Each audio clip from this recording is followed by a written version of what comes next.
Good morning students. In this video we will cover our next topic, occurrence of metals. So in the earth crust is the major source of metals. आप सबको पता है कि अर्थ के crust में most of the metals found होते हैं.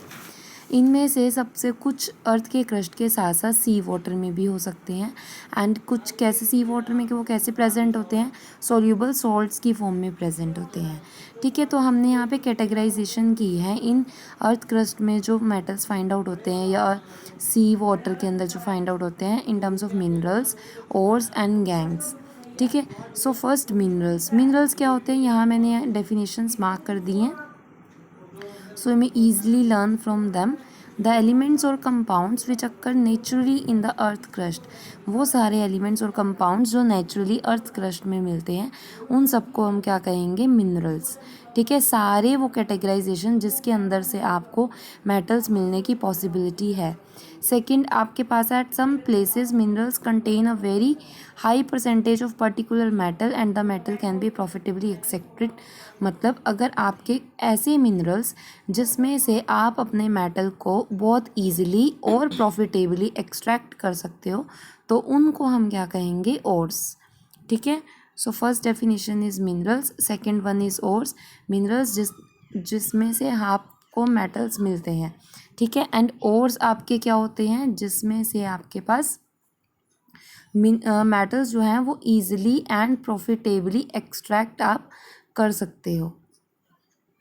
Okay, so third हमारे पास जो है हेडिंग वो क्या है, गैंग क्या होती है, इम्प्योरिटीज़. ये इसमें मेंशन नहीं है, बट जब आप ओर से मेटल्स फाइंड आउट करते हो, एक्सट्रैक्ट करते हो, तो उस प्रोसीजर के अंदर जो इम्प्योरिटीज़ लेफ्ट बिहाइंड रह जाती हैं उनको हम क्या कहते हैं, गैंग. ठीक है, सो ये 3 definitions you have to learn this. Now I will take my next slide. So आप यहाँ से कैसे मिनरल्स को, यहाँ पे हमारे पास ये नेक्स्ट प्रोसीजर है. आपके पास है ये मेटल्स की सीक्वेंस है. ठीक है, जो मेटल्स अर्थ में नेटिव स्टेट, दैट मीन्स ये जो लास्ट हेडिंग है यहाँ पे आपके पास फ्री स्टेट में पाए जाते हैं.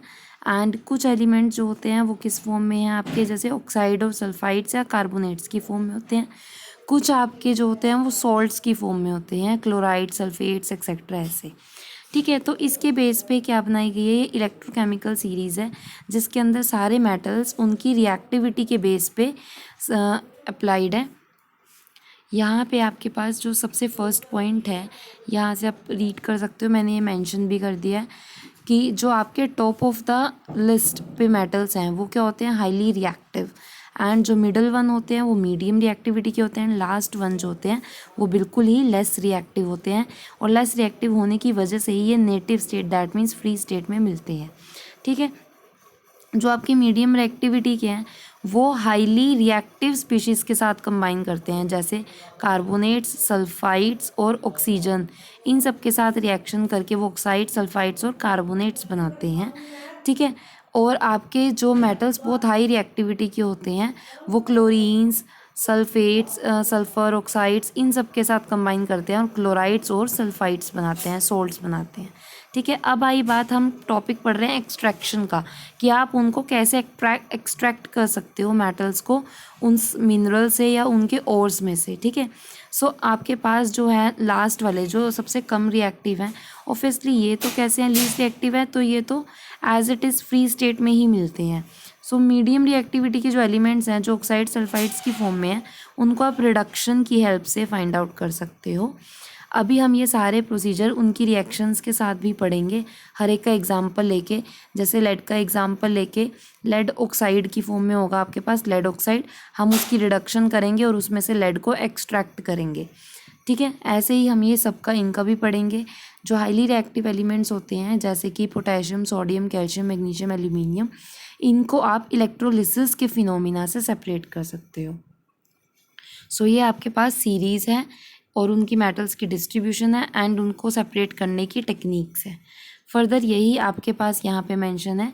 ओर्स आपके पास ये सारे दिए हैं, ये जो मैंने आपको बताया वो एक चार्ट की टर्म्स में रिप्रेजेंटेड है कि कंसंट्रेशन ऑफ ओर्स, मतलब आपके ओर्स लिए उस वो में से कितने टाइप्स के एलिमेंट्स हो सकते हैं आपके पास, हाईली रिएक्टिव भी हो सकते हैं, मीडियम भी एंड लो रिएक्टिविटी के भी।